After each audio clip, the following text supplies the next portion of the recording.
আমরা এমন এক দাসপ্রথার মুখে দাঁড়িয়ে যেখানে আমরা একই প্রতিষ্ঠানে কাজ করি, অথচ আমাদের কোনো অধিকার নাই।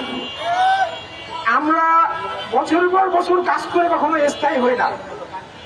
আমরা একসময় পৃথিবীতে দাসপ্রথা ছিল, তাদেরকে হাতে শিকল বেঁধে বাজারে বিক্রি করা হতো। আজকে আমাদেরকেও ওই হাতে শিকল পরে বাজারে বিক্রি করতে হয়। ওই শিকলের নামে ঠিকাদার আর আউটসোর্সিং এর ওই শিকল আমাদেরকে পরিয়ে বিক্রি করা হয়। আমরা সকালে কাজ করতে বেরোই, সারাদিন কাজ করি, মাসের পর মাস কাজ করে যাই। আমাদের কৃতিত্ব নেই অফিস, আর মজুরি নেই ওই ঠিকাদার কোম্পানি।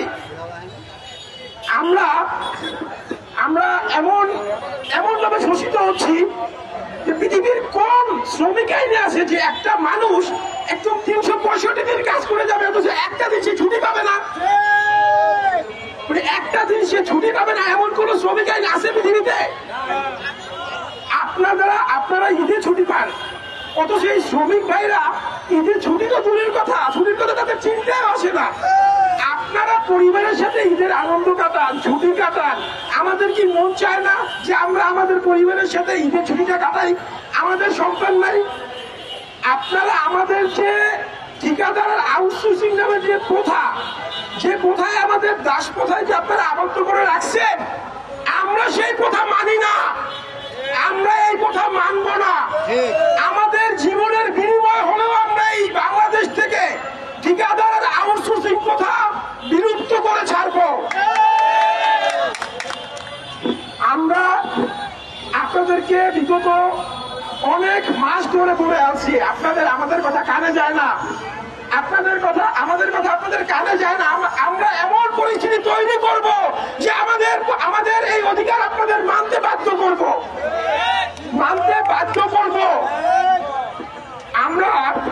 আমরা একটা দেশের চালিকা শক্তি হচ্ছে এই শ্রমিকের হাত ধরিয়ে একটা দেশের উন্নয়ন সংগঠিত হয়। আপনারা কিভাবে চিন্তা করেন এই শ্রমিকদের অধিকার বাস্তবায়ন না করে এই দেশের উন্নয়ন কিভাবে করবেন?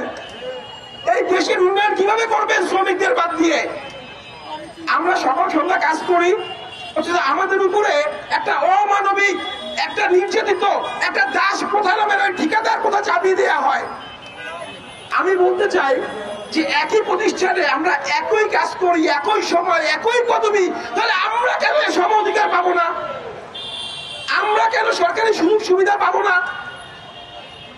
আমাদের ওই যে আইয়ামে জাহিলিয়াত যুগে যে দাস প্রথা ছিল, সেই দাস প্রথা এদেশের সরকার এই আউটসোর্সিং আর ঠিকাদারের নামে আবার পুনরায় আবৃত্তি করছে। পুনরায় তারা আবার ওই দাস প্রথা দেশে ফিরিয়ে নিয়ে আসছে। আমরা এই দাস প্রথা থেকে বের হতে চাই। আমরা আমাদের ন্যায্য অধিকার চাই। আমরা আমাদের মূল কথা হচ্ছে আমরা আমাদের শ্রমজীবনের যে মর্যাদা সেটা চাই। আমাদের কোনো মর্যাদা নাই, আমাদের কোনো সম্মান নাই। আমরা আমাদের সেই সম্মান, আমাদের সেই মর্যাদা, অধিকার এই আদায়ের জন্য যদি আমাদের জীবন দিতে হয়, আমরা সেই জীবন দেব। আমরা যারা এখানে উপস্থিত আছি, আমরা কষ্ট করে এখানে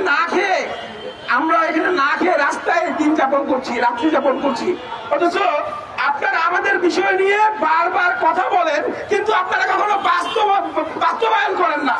আপনারা শুধু আমাদের আশ্বাস দিয়ে যান। আমরা এই আশ্বাস আর করতে চাই না। আমরা চাই আমাদের যে অধিকার সেটা আপনারা বাস্তবায়ন করেন, সেই অধিকার আমাদের ফিরিয়ে দেন। এই বলে আমি আমার বক্তব্য শেষ করছি। আল্লাহ হাফেজ। ধন্যবাদ আরিফকে। এখন আমাদের লিস্ট থেকে সর্বশেষ আমাদের সিনিয়র আমাদের